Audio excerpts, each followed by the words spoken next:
Biology या विषयाच्या ज्येष्ठ अध्यापिका शिल्पा मेहंदळे मॅडम यांना विनंती करतो की त्यांनी बायोलॉजी या विषयाबद्दल विद्यार्थी आणि पालकांना मार्गदर्शन करावं. मेहंदळे मॅडम या सिंहगड कॉलेजला बायोलॉजीच्या ज्येष्ठ अध्यापिका म्हणून कार्यरत आहेत. त्यांचे स्वतःचे कोचिंग क्लासेससुद्धा आहेत, इथे सहकार्य करतो. बायोलॉजी या विषयाच्या त्या अत्यंत अनुभवी अशा शिक्षिका आहेत. मी मॅडमना अशी विनंती करतो की कृपया त्यांनी विद्यार्थी आणि पालकांना मार्गदर्शन करावे.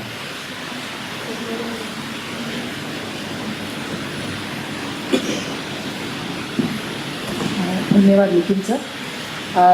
सगळ्यात पहिल्यांदा जे 10वीचे इथे विद्यार्थी कार्यक्रमाला आलेले आहेत त्या सगळ्यांचं मी अभिनंदन करते.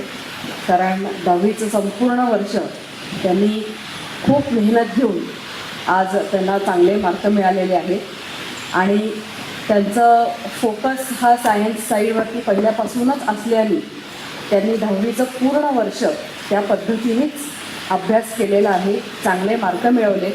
आणि आजच्या कार्यक्रमाला ज्यावेळेला ते इथे आलेले तेव्हा त्यांचं ठरलेलं आहे की त्यांना सायन्स साईडलाच जायचं आहे 11वीला. आता आजच्या कार्यक्रमाचं नावच असं आहे की 11वी सायन्सला जाताना तुम्ही काय तयारी करणार आहात. सर्वप्रथम म्हणजे 10वीपर्यंत तुम्ही तुमचं जर सायन्सचं पुस्तक बघितलं तर तुम्हाला असं लक्षात येईल की एकच सायन्सचं पुस्तक होतं आणि त्याच्यामध्ये फिजिक्स, केमिस्ट्री आणि बायोलॉजी या तिन्ही सायन्स सब्जेक्ट्सचे थोडे थोडे चॅप्टर्स त्या पुस्तकात इन्क्लुडेड आहेत. आता सगळ्यात महत्त्वाचा फरक 11वीला आल्यानंतर स्टुडंट्ससाठी असा राहणार आहे की आता तुमचं सायन्स हा एकच विषय राहणार नाही आहे. आता तुमची सायन्सची स्ट्रीम आहे. म्हणजेच काय तर तुम्ही फिजिक्स, केमिस्ट्री, मॅथ्स आणि बायोलॉजी हे चारही विषय वेगवेगळे शिकणार आहात. त्यामुळे अर्थातच 11वीला आणि 12वीला तुम्ही कुठले विषय घेणार हे आता खूप महत्त्वाचं आहे. कारण 10वीपर्यंत असं काही तुम्हाला करायची जरूर नव्हती. एकच सायन्स ह्या हेडिंगखाली तुम्ही सगळं शिकत होता आणि तुम्ही सायन्सचा पेपर 10वीच्या बोर्डाचा दिलेला आहे. पण 11वीला गेल्यानंतर फरक असा होणार आहे की हे चारही जे सायन्स स्ट्रीममध्ये जे मेन सब्जेक्ट्स येतात हे आता तुम्हाला वेगवेगळे शिकायचे.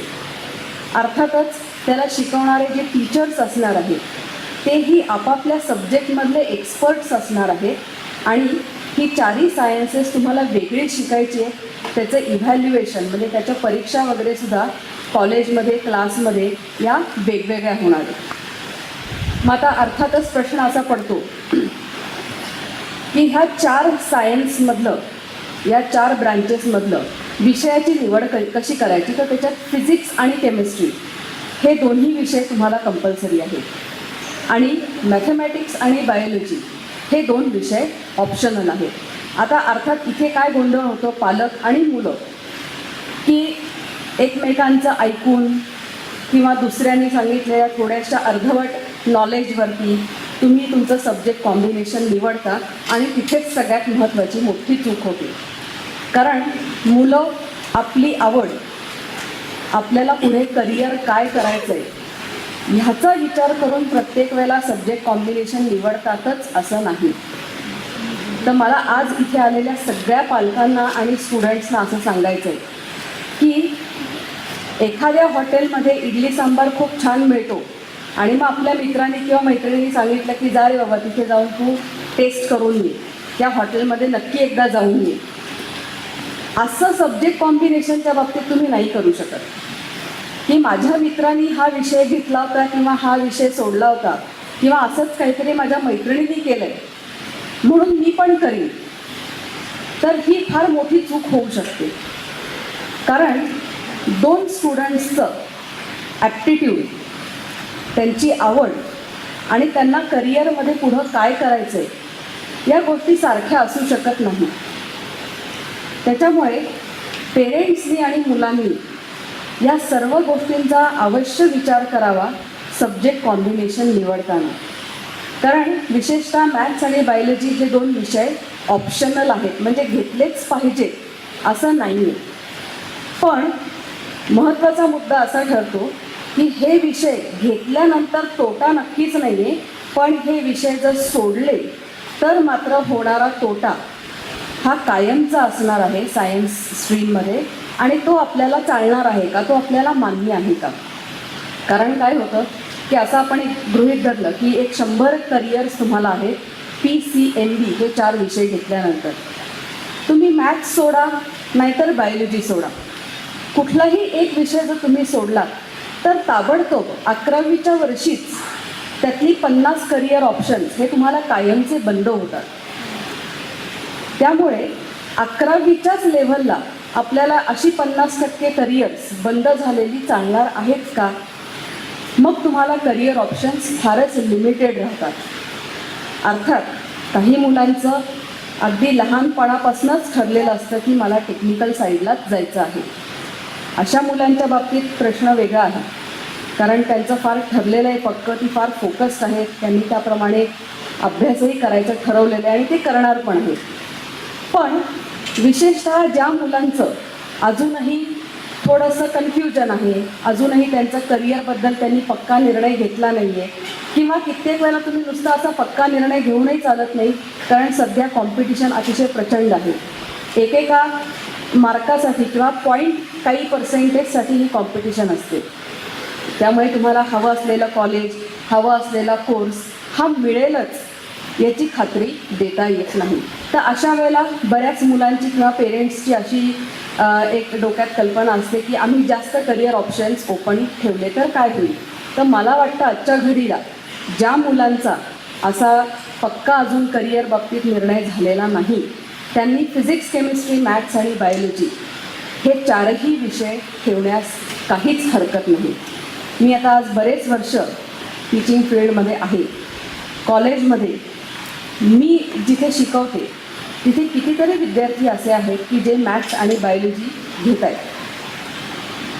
तर ह्या मुलांना काहीही अडचणीचं जात नाही, कारण जो विद्यार्थी सायन्स साईडला यायचं ठरवून आलेला असतो तो विद्यार्थी मॅथ्स आणि बायोलॉजी, फिजिक्स, केमिस्ट्रीच्या बरोबरीने मॅनेज करू शकतो.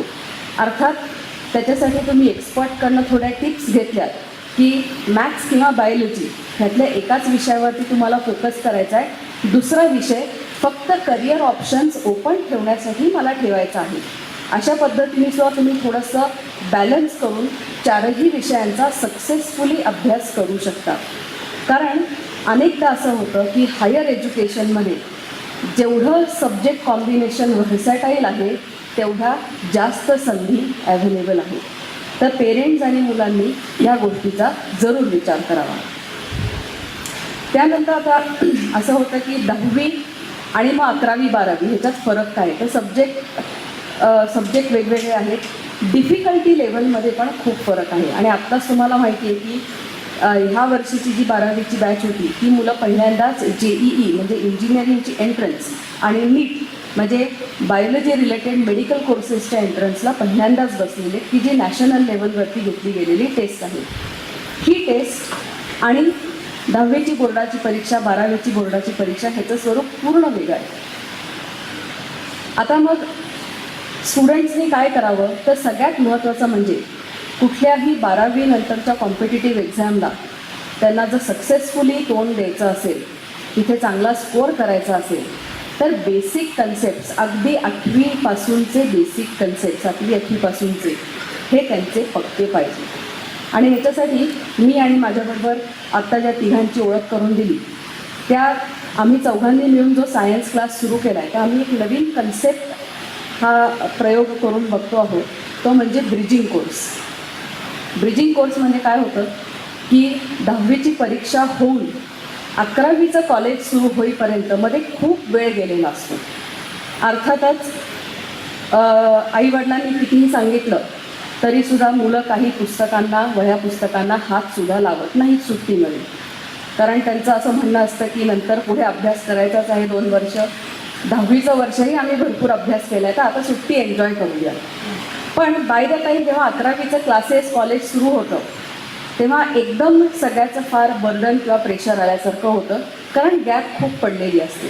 तर आमच्या सायन्स क्लासमध्ये ब्रिजिंग कोर्सचा हा कन्सेप्ट असा आहे की आम्ही थोडक्यात 8वी 9वी 10वी किंवा आपापल्या विषयामध्ये जे काही बेसिक कन्सेप्ट्स आहेत त्याची रिव्हिजन, ते कन्सेप्ट्स पक्के करून घेणं, ह्याच्यावरती आम्ही भर देतो आहोत.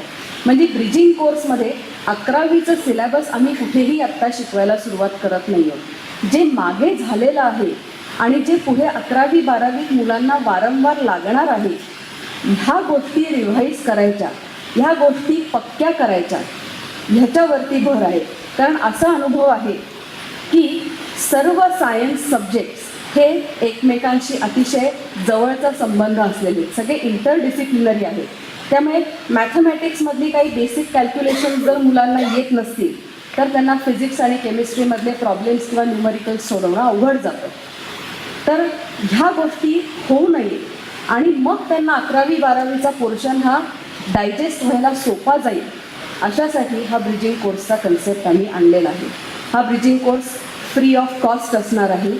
त्याची कुठलीही फी आम्ही घेणार नाही आहोत आणि संपूर्ण सायन्सच्या 4ही सब्जेक्टचं जे काही महत्त्वाचे मुद्दे आहेत की जे मुलांनी शाळेत आत्तापर्यंत केलेले आहेत त्याचीच रिव्हिजन आहे. अनेकदा असंही होतं की मुलं फक्त परीक्षेपुरता अभ्यास करतात किंवा काही ना काही कारणाने त्यांचं शाळेतल्या टीचर्सना डिफिकल्टीज विचारणं राहून गेलेलं असतं आणि म्हणून त्यांना मग 11वीच्या सिलेबसमध्ये अडचणी येतात. तर हे सगळं होऊ नये ह्यासाठी हा ब्रिजिंग कोर्स आम्ही घेणार आहोत. तर तुमच्याकडे पॅम्पलेट्स दिलेलीच आहेत, तर त्या ह्याच्याप्रमाणे ज्यांची इच्छा असेल हा ब्रिजिंग कोर्स अटेंड करण्याची त्यांनी तो जरूर करावा. आणि आता एक पटकन आपण बायोलॉजीची विषयाचं स्वरूप आणि त्याच्यातली काही थोडीफार करिअर्स खाली बघूयात. आता 11वीत बायोलॉजी जी मुलं घेतात त्यांना बायोलॉजी जरी तुम्ही पुस्तकात बघितल्यात 11वीच्या तर सलग 14 चॅप्टर्सची नावं दिलेली आहेत, पण ॲक्च्युअली सेक्शन 1 आणि सेक्शन 2 असं त्याच्यात भाग पडतात. सेक्शन 1 हा प्लांट रिलेटेड, वनस्पतींशी संबंधित बॉटनी आणि जनरल बायोलॉजी असा पेपर आहे आणि सेक्शन 2मध्ये प्राण्यांशी रिलेटेड, प्राणीशास्त्र, झुओलॉजी आणि जनरल बायोलॉजी असे 2 त्याच्यामध्ये त्यांनी सेक्शन्स केलेले आहेत. थिअरीचा पेपर असतो 70 मार्काचा 11वीला आणि प्रॅक्टिकल हे 30 मार्काचं असतं. प्रॅक्टिकलचे मार्क हे विद्यार्थ्यांच्या मी म्हणेन हातातले आहेत. वर्षभर व्यवस्थित कॉलेजला प्रॅक्टिकल्स अटेंड केली, जर्नल नीट पूर्ण केलं तर प्रॅक्टिकल आणि मुलांना 5 मार्काचं प्रोजेक्टही आहे 11वी आणि 12वी दोन्ही वर्ष, तर ते जर व्यवस्थित केलं तर प्रॅक्टिकलमध्ये अगदी 30 पैकी 30 मार्कसुद्धा मुलांना मिळू शकतात. फक्त त्याच्यासाठी वर्षभर रेग्युलॅरिटी ही मात्र आवश्यक आहे. आणि सर्वात महत्त्वाचं म्हणजे मला मुलांना हेही सांगायचं आहे की 11वीचं रेस्ट इयर समजू नका, कारण पूर्वी हा कन्सेप्ट होता तो कदाचित चालतही होता, कारण पुढच्या ज्या काही परीक्षा असायच्या किंवा 12वी नंतरच्या ॲडमिशन्स या फक्त जेव्हा 12वीच्या मार्कांवरती अवलंबून होत्या तेव्हा कदाचित 11वीला थोडीशी रेस्ट घेतलेली चालत होती. पण आता मात्र नीट आणि JEEमध्ये 11वी आणि 12वी दोन्हीच्याही सिलेबसवर ह्या परीक्षांमध्ये प्रश्न असणार आहेत. यावर्षी नीट एक्झाममध्येही 11वीच्या सिलेबसवर खूप भर दिलेला होता. तर त्यासाठी 11वी अजिबात रेस्ट इयर नाही. तुम्हाला जर लांबचा प्रवास करायचा असेल तर जशी बरीच आधीपासून तयारी लागते करायला, तसं जर समजा तुम्हाला पुढच्या कॉम्पिटिटिव्ह एक्झाम्सला सक्सेसफुली तोंड द्यायचं असेल तर अगदी आजपासून सुद्धा तयारी करायला काहीच हरकत नाही. इनफॅक्ट जी फोकस्ड मुलं आहेत त्यांची केव्हाच तयारी सुरू झालेली आहे 11वीची. पण अजूनही ज्यांनी सुरू केली नाही त्यांच्यासाठी काही उशीर झाला आहे असं नाही म्हणता येणार, पण आता आणखीन वेळ वाया घालवता कामा नये. Next please. आता आपण सिलेबसमधले काही महत्त्वाचे चॅप्टर्स बघूया.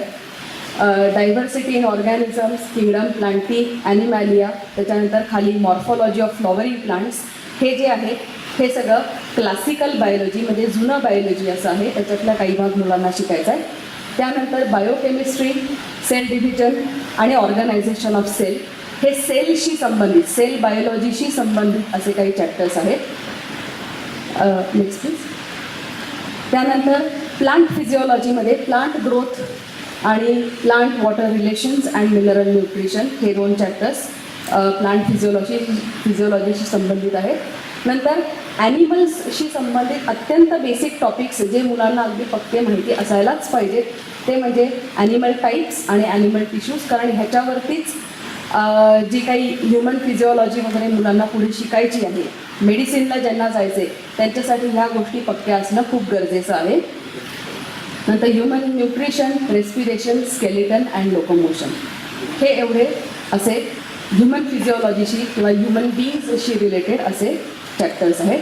तर हे असे 14 चॅप्टर्स आत्ता 11वीच्या सिलेबसमध्ये आहेत. ह्याच्यातला सेल डिव्हिजन वगैरेचा रेफरन्स हा 12वीला जास्त प्रमाणात लागतो, कारण 12वीच्या सिलेबसमध्ये जेनेटिक्सचा अंतर्भाव थोडा रिलेटिव्हली जास्त केलेला आहे. आता NCERTचं जे सिलेबस आहे त्याच धर्तीवरती आपलं महाराष्ट्र स्टेट बोर्डचं सिलेबसही हे फ्रेम केलेलं आहे. तर ज्या ज्या मुलांना पुढे कॉम्पिटिटिव्ह एक्झाम्ससाठी बसायचे त्यांनी आत्ताच 11वीपासनं आपल्या स्टेट बोर्डाच्या पुस्तकांबरोबर NCERTची पुस्तकंसुद्धा अभ्यास त्यांनी करावा, म्हणजे त्यांना विषयाचे किंवा एखाद्या पर्टिक्युलर चॅप्टरचे जास्त डिटेल्स माहिती होतील. आणि बायोलॉजीसारख्या विषयाला, कारण तो डिस्क्रिप्टिव्ह विषय आहे, त्यामुळे वाचन आणि लिखाण ह्या 2 गोष्टी खूप महत्त्वाच्या आहेत. नीट सिलेबस जे आहे फ्रेम केलेलं ते आपलं स्टेट बोर्डाला 2 वर्षात मिळून पूर्ण होतं, 11वी आणि 12वी. त्याच्यात diversity in living organisms, structural organisation in plants and animals, cell structure and function, plant physiology आणि ह्युमन फिजिओलॉजी ही मेन युनिट्स अशी दिलेली आहेत. ह्याच्या अंडर बरेच काही चॅप्टर्स हे मुलांना शिकायचे आहेत, पण अर्थात त्याचे बेसिक गोष्टी ह्या आपल्या स्टेट बोर्डच्या 2 वर्षाच्या सिलेबसमध्ये व्यवस्थित कव्हर केल्या जातात. ॲडिशनल अभ्यासासाठी तुम्ही NCERTची पुस्तकंही प्रिफर करू शकता. Next please. आता स्टेट बोर्डाची जी परीक्षा आहे, तर तुम्ही जर आता बघितलं नवीन जे काही परीक्षा पद्धत आलेली आहे त्याच्यामध्ये नीट काय किंवा JEE काय या दोन्ही परीक्षांच्या बाबतीत फक्त कॉम्पिटिटिव्ह एक्झामचा स्कोअरच महत्त्वाचा नाही आहे. तुम्हाला 12वीच्या बोर्डाच्या परीक्षेला किती मार्क मिळणार आहेत तुमच्या ग्रुपमध्ये हेही महत्त्वाचं आहे. त्यामुळे परत एकदा पुन्हा सगळ्या स्टुडंट्सना मला सांगायचं आहे की कॉलेज व्यवस्थित अटेंड करणं, कॉलेजची सबमिशन्स पूर्ण करणं.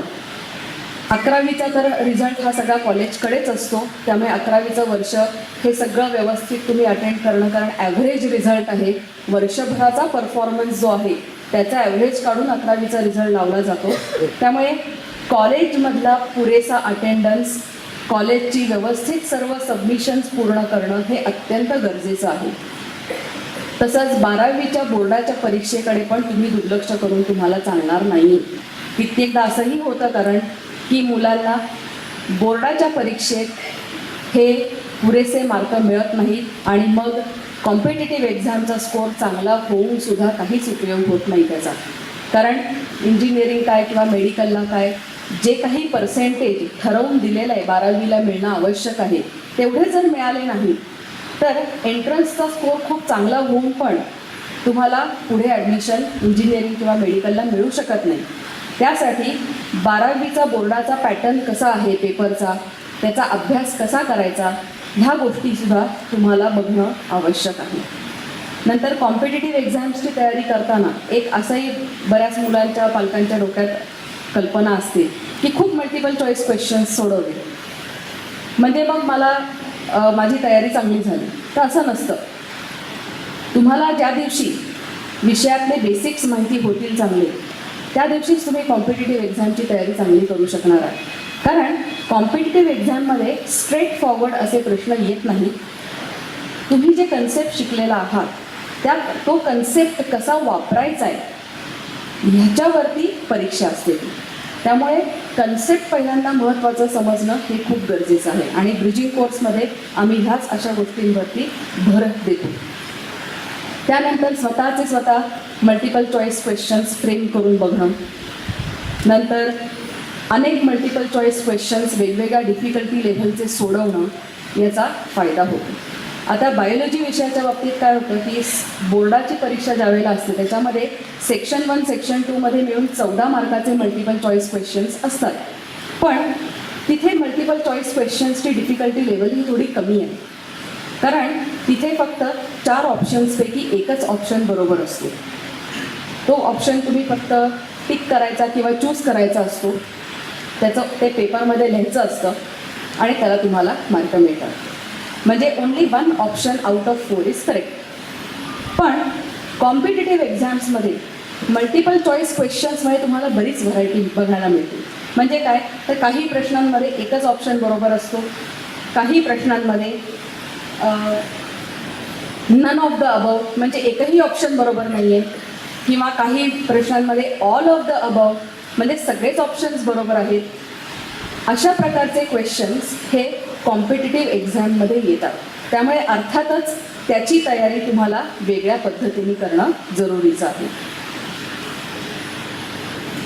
त्याच्यानंतर बेसिक कन्सेप्ट्सवरती भर देणं हे फार जरुरीचं आहे, कारण अनेकदा मुलांना विचारल्यानंतर बेसिक गोष्टीही माहिती नसतात किंवा तिथंच त्यांचा खूप गोंधळ असतो. त्यामुळे पुढचं त्यांना सोडवणं हे कठीण जातं. Next please. आता बायोलॉजी विषय जर समजा घेतला तर अनेकदा असं होतं की मेडिकलशिवाय मला काही दुसरं करता येईल का, किंवा काही वेळेला असंही होतं की मेडिकल नाही तर मग दुसरा काही ऑप्शन्स आहेत का माझं बायोलॉजीचा 2 वर्षाचा अभ्यास नुसता वेस्ट जाणार आहे. तर असं होत नाही. तुम्ही आता स्क्रीनवरती बघा, बॉटनी, झुऑलॉजी, मायक्रोबायोलॉजी ही जी बेसिक ब्रांचेस आहेत ह्याच्यामध्ये तुम्हाला ग्रॅज्युएशन, पोस्ट ग्रॅज्युएशन आणि खूप रिसर्च करण्यासाठी स्कोप आहे. आणि ॲब्रॉडसुद्धा मोठ्या मोठ्या स्कॉलरशिप्स वेगवेगळ्या इन्स्टिट्यूट्सच्या ह्याच्यामध्ये अवेलेबल आहेत. भारतातसुद्धा अनेक रिसर्च इन्स्टिट्यूट्स आहेत की जिथे तुम्ही रिसर्च करू शकता. त्यानंतर काही फील्ड्स अशी आहेत की ज्याच्यामध्ये बायोलॉजी आणि त्याच्याचबरोबर दुसऱ्या कुठल्या तरी सायन्सच्या ब्रांचचं नॉलेज आवश्यक आहे. फॉर एक्झाम्पल तुम्ही बायोकेमिस्ट्री बघा, बायोलॉजी पण चांगलं पाहिजे आणि केमिस्ट्री पण चांगलं पाहिजे.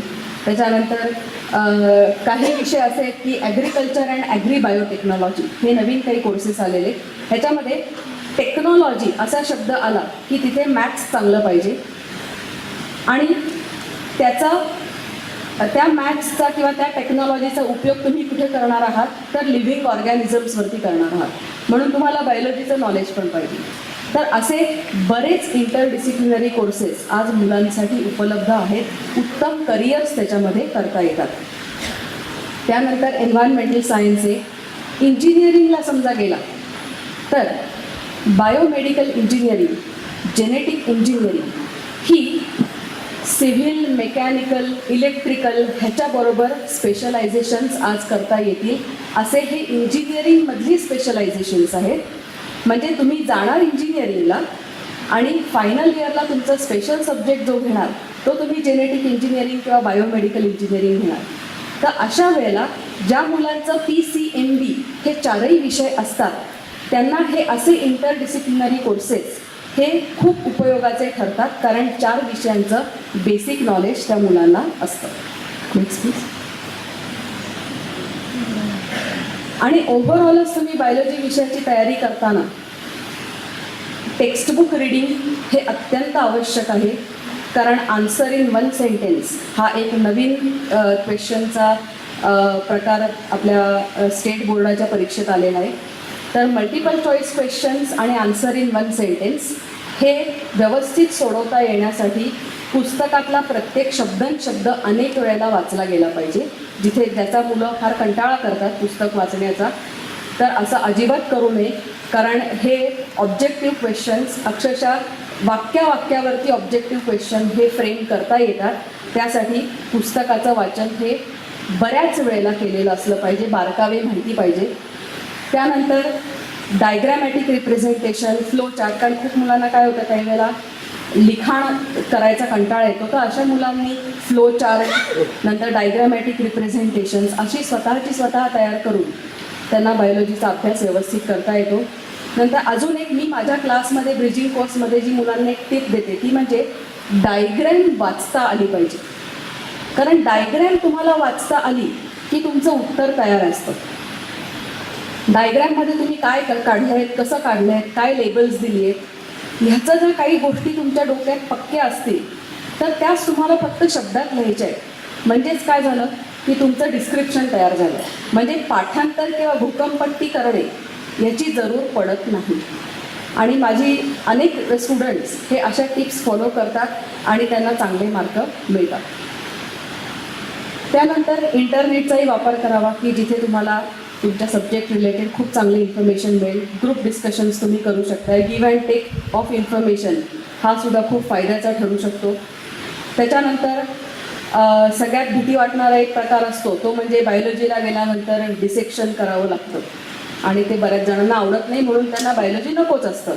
तर कदाचित त्यांच्यासाठी ही गुड न्यूज आहे की 11वी आणि 12वीच्या दोन्ही वर्षाच्या प्रॅक्टिकल्समध्ये डिसेक्शन नाही.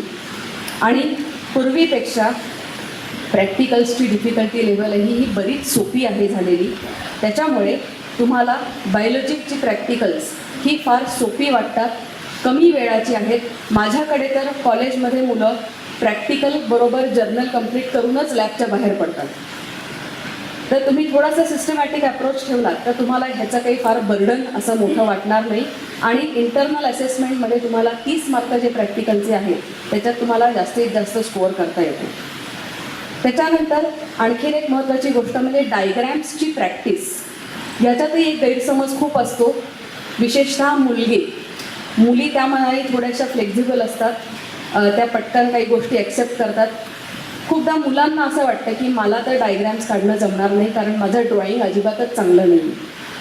तर सगळ्यात पहिली गोष्ट म्हणजे बायोलॉजीतल्या डायग्रॅम्स आणि ड्रॉइंगचं स्किल हे वेगवेगळ्या गोष्टी आहेत. कारण बायोलॉजीच्या डायग्रॅम म्हणजे ड्रॉइंगचा क्लास नव्हे.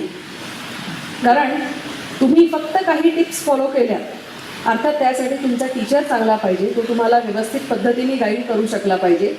तर डायग्रॅम्स काढणं अत्यंत सोपं आहे. आणि मुळातच 11वी 12वीच्या दोन्ही वर्षाच्या सिलेबसमध्ये डायग्रॅम्स इतक्या कमी आहेत की रोज एक डायग्रॅम काढायची प्रॅक्टिस केली तर वर्षभरात 30 डायग्रॅम तुमची खूपदा रिवाईज होऊ शकते. आणि परीक्षेत बोर्डाच्या 10 मार्क स्केच अँड लेबलसाठी आहेत.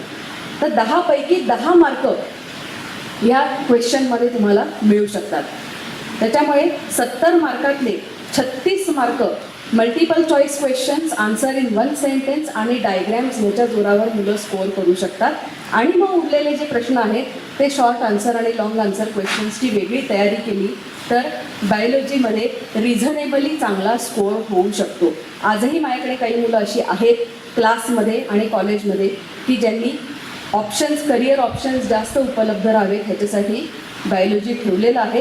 कदाचित ते फोकस मॅथमॅटिक्समध्ये करणार आहेत, पण त्यांचं म्हणणं की कुठल्याही क्षणी आम्हाला असं वाटलं की करिअरमध्ये आम्ही स्विच ओव्हर व्हावं, आमची लाईन बदलावी आणि तिथेही आम्हाला ऑपॉर्च्युनिटीज मिळाव्यात, यासाठी त्यांनी ही 4ही बेसिक सायन्सेस ठेवलेली आहेत.